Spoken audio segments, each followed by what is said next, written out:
What is up, ladies and gentle nerds? It's your boy Graham, also known as HamHawks42 on the internet, and this is another edition of the Rogue Deck Workshop, the show where we take an idea for a Magic the Gathering deck and walk through the thought process of turning our collection into a playable version of a Magic the Gathering deck that can execute upon that idea. And today we are going to be building around a very special card that I've wanted to do a nice solid build around for a long time, and that is Snapdax, Apex of the Hunt. Now, this guy's great as a Brawl Commander. If you don't already have him set up that way, I would highly recommend checking it out. But that's not what we're looking at today. Today we are going to be looking at a standard deck featuring Snapdax, Apex of the Hunt. And when I say featuring, I don't mean he's in there. What I'm really trying to do is build a deck so that it is successful leveraging Snapdax. Now, there should be a plan B or plan C, so it's not fully necessary to get him on the field, but hopefully we will, and hopefully that's what's going to do the job. So we're going to go through that process, and additionally, we're looking at the new 2021 standard. So we have a rotation coming up here pretty darn soon, so I'm going to go ahead and look at just those new cards. I'm going to go ahead and make this deck rotation proof, so that is the goal today. That's what we're looking at. Let's get into it right now.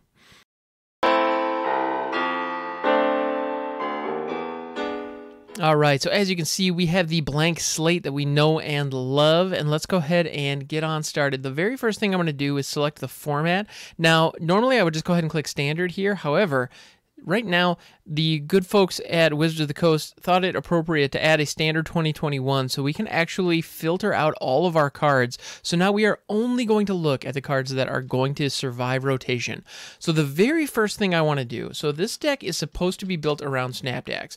So I'm going to go ahead and grab Snapdax right away. I'm going to go ahead and grab 4 Snapdax. We're going to toss him in. We may knock it down to 3 just because he's legendary, but mutations are interesting because if you have a legendary mutation, as long as they're the top creature, they count towards the legendary rule because their name is the same. However, you can mutate multiple copies on top of a legendary creature, and it doesn't matter because you still only have one creature with that one creature of that name on the battlefield. Meanwhile, you will have multiple abilities trigger.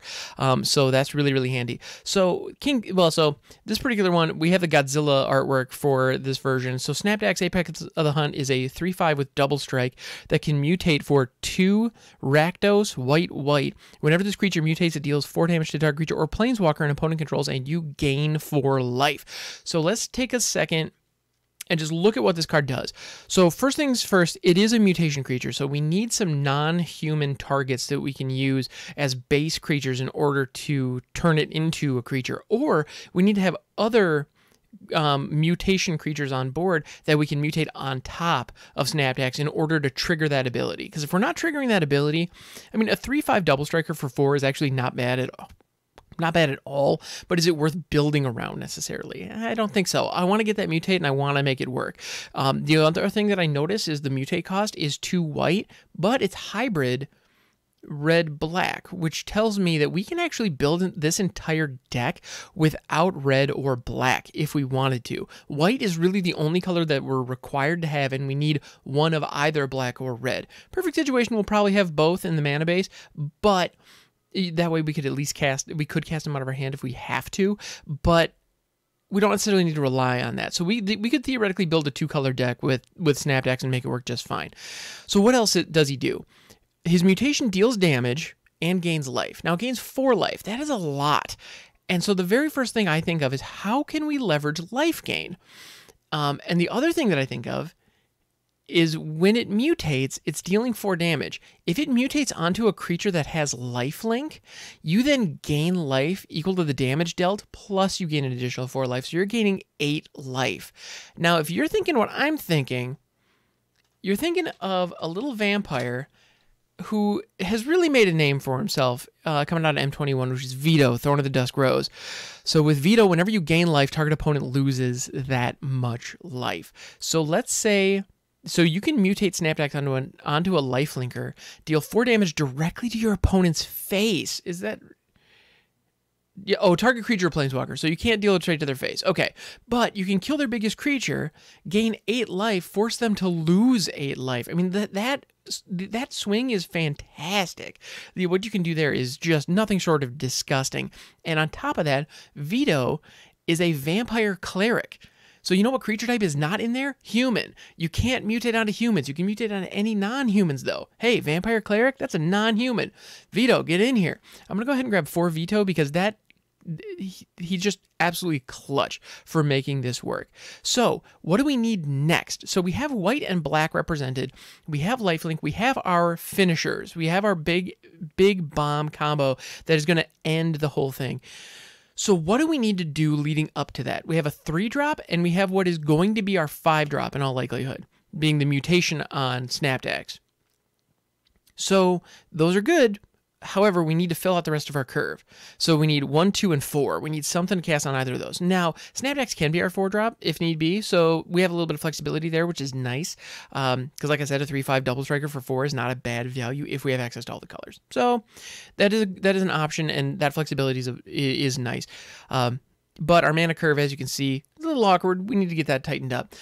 Also, the other thing that I'd like to point out is Snapdax can only be our turn 5 if we have a creature to mutate onto him, or mutate him onto. So let's go ahead and look up Lifelink. And what we're looking for is low-cost, non-human creatures with Lifelink. That is really the name of the game. And if we can get additional value, great.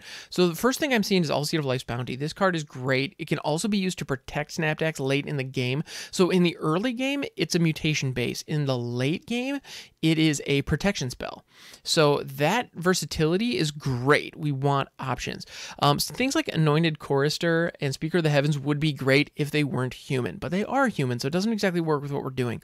Charmed Stray is also another one that we could theoretically put in here, and it getting +1/+1 counters is nice. However, I don't want to keep this on top of our mutation, so having extra creatures named Charmed Stray is not likely. Hushbringer is another absolutely fantastic mutation base. So let's go ahead and grab 4 Hushbringers too. Okay, and so if we're going to be running Hushbringer, let's focus on the mutation triggers. Let's not focus on enter the battlefield triggers or death triggers. Let's actually try to minimize the number of death triggers or ETB triggers that we have. That way, Hushbringer can be an opportunity to really damage our opponent's plans while not really interfering with ours. Perfect situation. That's how it's going to work. So that's fantastic. We really like that. And it's a flyer and a lifelinker. So we can not only give Snapdax lifelink right out of the way, but also flying. That's huge. So yeah, Hushbringer is a slam dunk, no-brainer fairy that needs to go into this deck right now. All right, what else we got? Arcana Sun's Grace is interesting. 3/4 flying lifelink for 4. The one thing, I don't want to have that many enchantments in the deck, so I don't feel like we're going to get the best value out of that character, so there are probably better options. Speaking of, Cub Warden, 3/5 for 4 with lifelink, excellent. So we have a non-human lifelinker, and whenever the creature mutates, put 2 1/1 white cat creature tokens with lifelink onto the battlefield. Cub Warden is great. We definitely need some in here. I'm going to go ahead and grab 4 for now. We may dial that back to 3 just because of the cost associated with it. But I feel like Cub Warden and Snapdax are just peas in a pod. Those two just belong together. I mean, heck, they even look kind of alike if you look at this artwork that we're seeing right here. So yeah, that's a no-brainer. It's got to happen. Baneslayer Angel is intriguing, but the fact that it costs 5 leads me to believe that, I don't know, that's a little rich for my blood, so to speak. Same with Leonin War Leader. All right, so that does it for white. Let's see what we have in black. Archfiend's Vessel is intriguing, but I don't want to be pulling stuff out of the graveyard. We don't have a lot going. Don't get me wrong, I love pulling stuff out of the graveyard, but I don't feel like that's necessarily what we want to be doing here. Blacklands Paragon, human, so that's out. Hateful Eidolon is interesting if we had enchantments, but we don't. So there's a version of this deck that we can use Hateful Eidolon and Arcana of Sun's Grace, or not Arcana of Sun's Grace, sorry, or no, that is Arcana of Sun's Grace, my bad. Yeah, the Archon and the Eidolon to do aura shenanigans, that would actually be pretty interesting. But that's not what we're doing here. So Boot Nipper is intriguing because that could be Death Touch or Lifelink. So if we're planning on mutating a Cub Warden on top of it, we can give it Death Touch because the Cub Warden's going to be bringing in Lifelink. Or we can actually give it Death Touch so that we could use Snapdax's ability to deal 4 damage to something that with an incredibly high toughness and kill it. So Boot Nipper gives us some solid flexibility. Let's go ahead and throw 4 Boot Nippers in there for now. Again, we'll keep going and see what we find. Seeing a lot of humans. Grim Dancer is solid, but our 3-drop is... I like Veto being our 3-drop. Murderous Rider here actually could be fantastic. fantastic. Like, nothing short of fantastic. Because it's a 3/2 lifelinker for 3 if we play it out as a creature, which, to be honest, we will want to do a lot of the time. That way we can mutate directly onto it on turn 4 with Cub Warden. That's something that I'm going to want to do. That sounds pretty slick, I'm not going to lie. But having the opportunity to just blow up any target as another option, that's fantastic. I absolutely adore that. Now, our mana curve is still looking a little funky. We've got a lot of 3-drops. Now, that said, Snapdax here is actually a 5-drop with how we're going to play him, so our mana curve isn't really fair. To be honest, it actually should be looking a little more Bell-like, so I'm not going to take too much stock into this graph because we're working with mutations. All right, so let's keep on looking. Vito, you're beautiful. Yeah. So yeah, Vito's absolute money. Gravebreaker Lamia is intriguing, but we don't have anything in our graveyard that can leverage our graveyard. Now, if there are any escape creatures that we might want to leverage, Gravebreaker Lamia to chuck one of them into the graveyard just to get ready couldn't be, that might be okay. But I don't know. I'm not really feeling it. Luris here, actually. 3/2 lifelinker for 3 that can pull stuff out of our graveyard, and those things that can pull out of the graveyard could be Unsealed Life's Bounty, could be Hushbringer, could be Bootnipper. That actually is pretty solid. We could do some fun things with that. Indulging Patrician is also potentially dynamite in this deck. We could do some crazy stuff with her, because whenever you gain 3 or more life, each opponent loses 3 life. Now, actually, that's only once per turn, so you can get some decent value out of that, but I don't think it's worth filling out another 3-drop. And actually, that's what we would get with Luris as well. So you know what, though? If we... let's not set Luris as our companion. Let's go ahead and toss in 2 Lurises, and then that actually makes it viable for us to go grab Archfiend's Vessel. Now, the reason I grabbed 2 Luris is because this is definitely a plan B. So it's a plan B situation to leverage Archfiend's Vessel and Unsealed Life's Bounty. Although, wait a minute, I think Archfiend's Vessel is actually a human, so that might just take it out of the running completely right there. I should probably double check that. It is a human. Dang it. All right, never mind. Never mind. Unfortunately. So that's okay. Luris is still going to be able to fetch us Bootnippers, Hushbringers, or Unsealed of Life's Bounty, and actually the Unsealed of Life's Bounty alone is probably worth it. Now,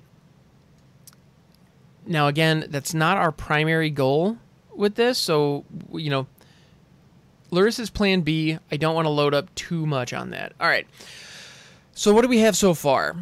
We need 6 more cards in order to flesh this out nicely. We've got Cub Warden, we've got Snapdax. Those are our 2 big mutation bombs. I think we need more bases that could fight on their own, because this is ultimately a mid-range combat deck with a lot of fun life gain potential. That's ultimately what we're working with here.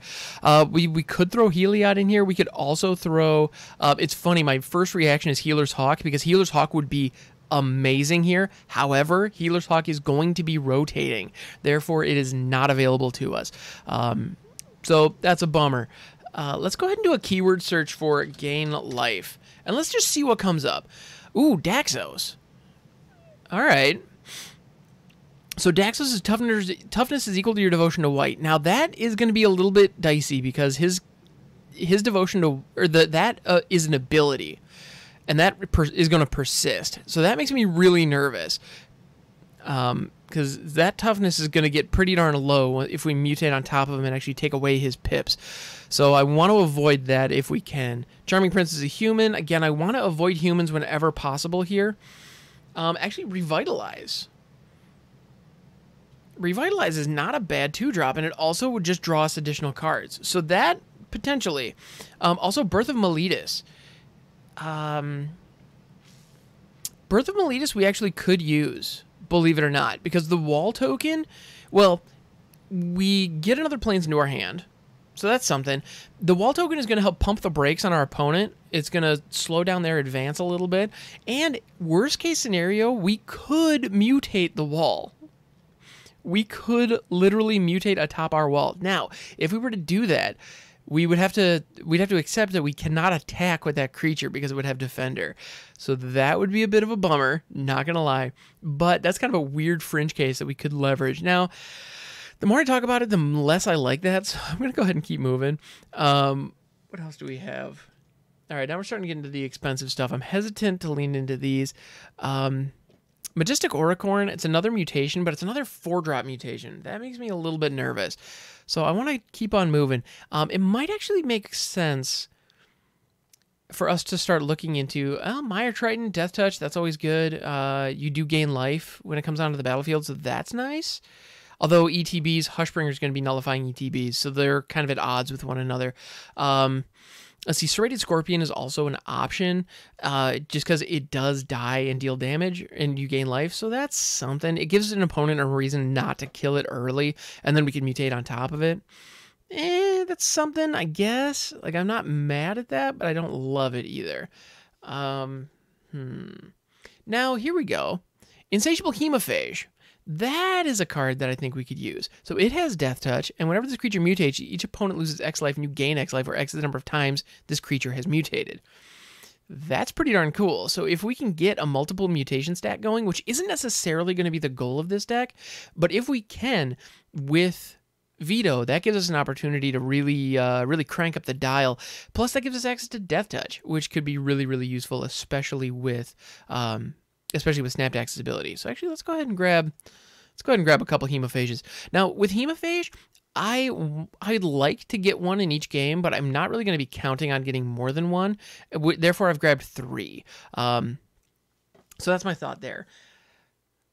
Yeah, that's the reason for doing it that way. Silver Smoked Ghoul also has some potential here, because it can draw us cards, and as we're hitting these life gain triggers, it'll just come back. So that's not nothing. So that's a possibility. Sanguine Indulgence, what's your deal? Spell costs 3 less if you gain 3 or more life this turn. Hopefully that's not going to be a problem. Return up to 2 creature cards from your graveyard to your hand. Well, since we're going to be using mutation creatures, if our opponent is able to kill them, being able to bounce them back could be really, really useful. Also, I see Revenge of Ravens here. I think Revenge of Ravens would be fantastic in our sideboard. If we are going up against an aggro deck, I want Revenge of Ravens in here, because Revenge of Ravens with Veto is nasty. Just truly, truly nasty. So I'm going to go ahead and load 4 Revenge of Ravens into our sideboard for that particular matchup. All right, and so we're seeing green here because our filter doesn't cut that out. So let's go ahead and take a look at okay. Doom Foretold. You're nasty. Okay, there is actually another card that I think could be really, really useful here.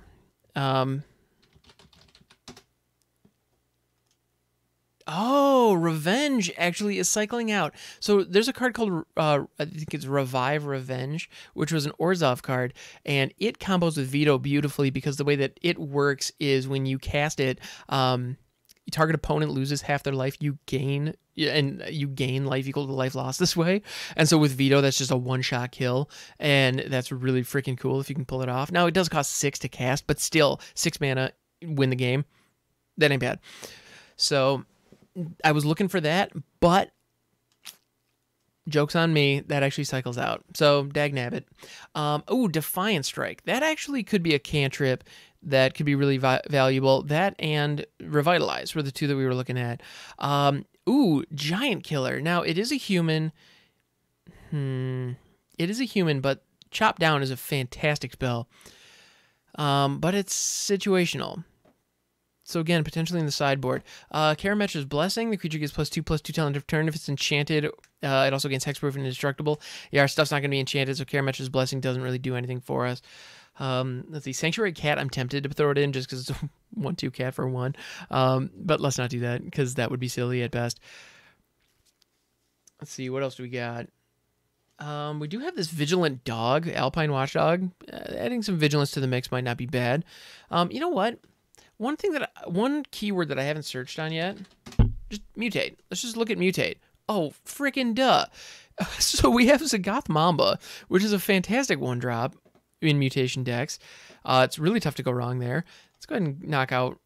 Let's take one Boot Nipper out of the way. So, because Boot Nipper and Mamba, actually, you know what? I want to throw Mamba in the sideboard as a replacement.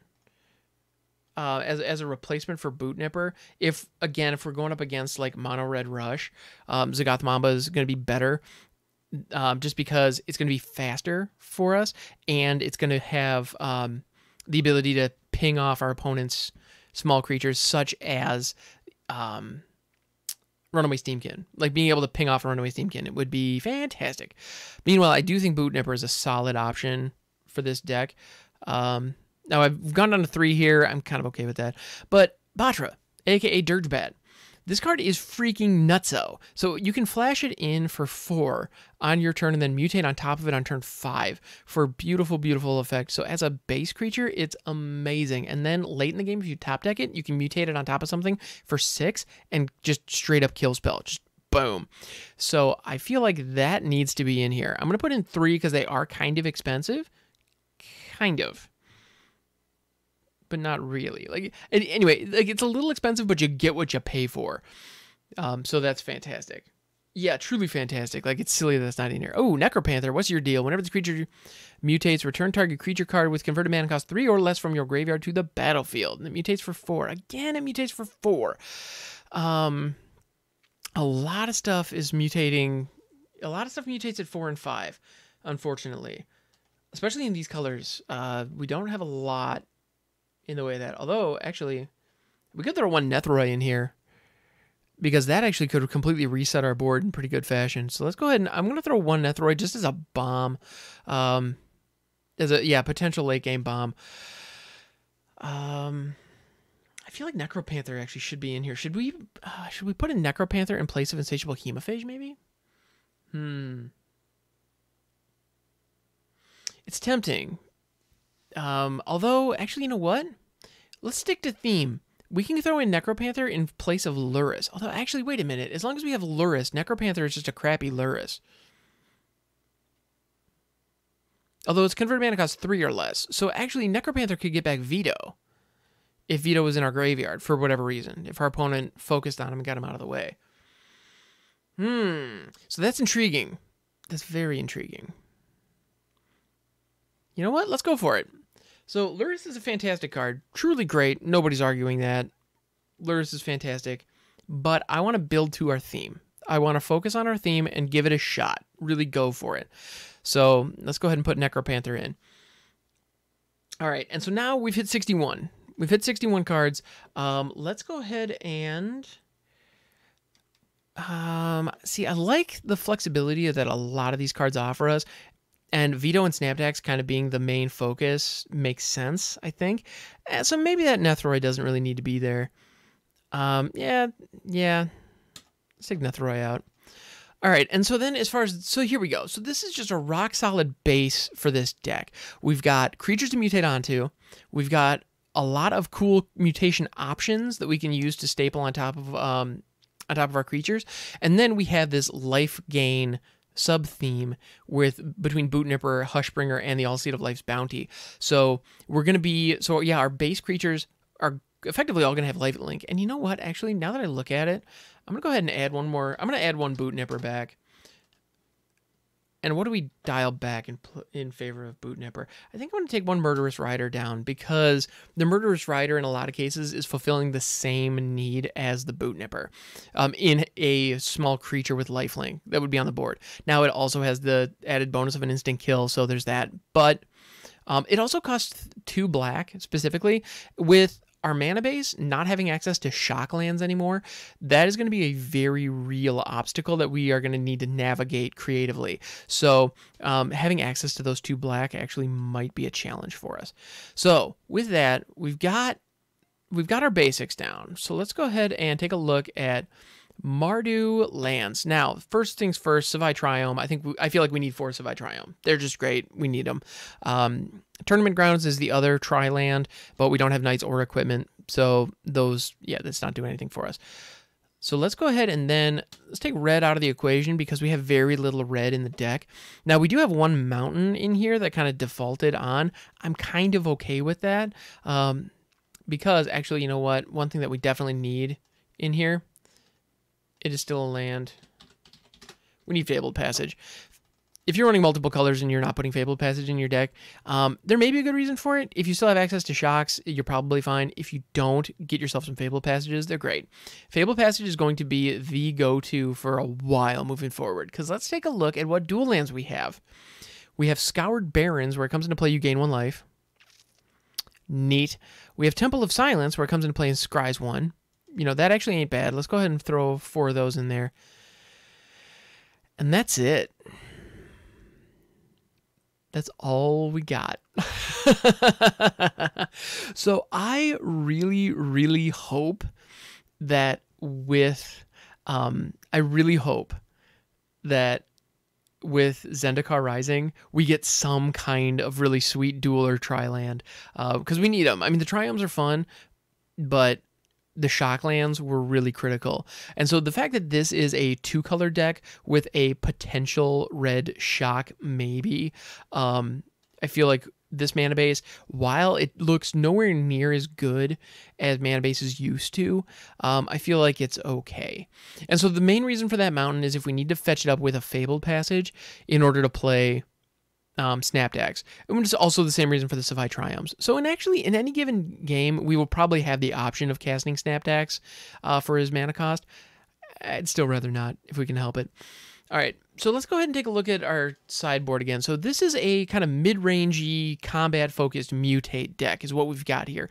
It's a life gain mutate deck.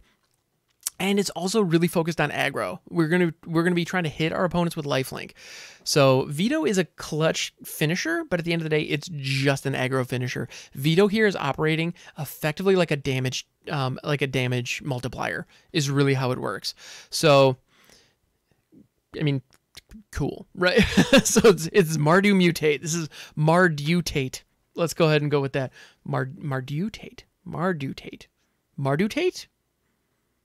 Mute do. Nah, Mardutate definitely works a lot better. Okay, cool. So sideboard wise, the biggest thing that okay, and the very first thing I think of is, oh, we need to make sure that we have destruction for against planeswalkers, and then it's like, wait a minute, you don't have Elder Spell anymore. And so actually with the sideboard, it's tough to know what we're going to be going up against moving forward. And so just generically speaking, we have a sideboard that's really good to help us against other aggro decks, like a red deck wins kind of situation, because I think it's safe to say we're going to be seeing some version of that moving forward. Runaway Steamkin, not a great example that I mentioned earlier, because if I'm not mistaken, it is going to be cycling out. But we are going to see Red Rush. There's going to be a mono Red Rush. There's probably going to be a mono Black Rush. They exist. They're very common. They're just common archetypes. There's also going to be some kind of blue-white control game and, control late game.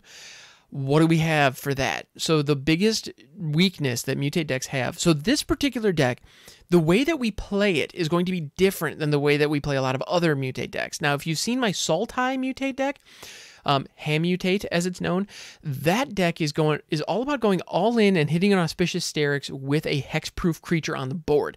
That hexproof creature is incredibly important because keeping that creature alive is everything. If you put all your eggs in that one basket, that basket better be freaking secure, because if somebody manages to kill it, your whole game plan is wrecked and you're sitting with no cards in hand. So that's really, really rough. This deck, we cannot afford to do that because we do not have access to, we just don't have access to protection to that same degree. I mean, we have Alzheimer's Life's Bounty. That's good, but it's not the be all end all. It's not going to do everything for us. And we don't have Paradise Druid is really what it comes down to. We don't have a hexproof Paradise Druid. So if we put too many mutation triggers on one creature, it's going to blow up and we're going to be sad.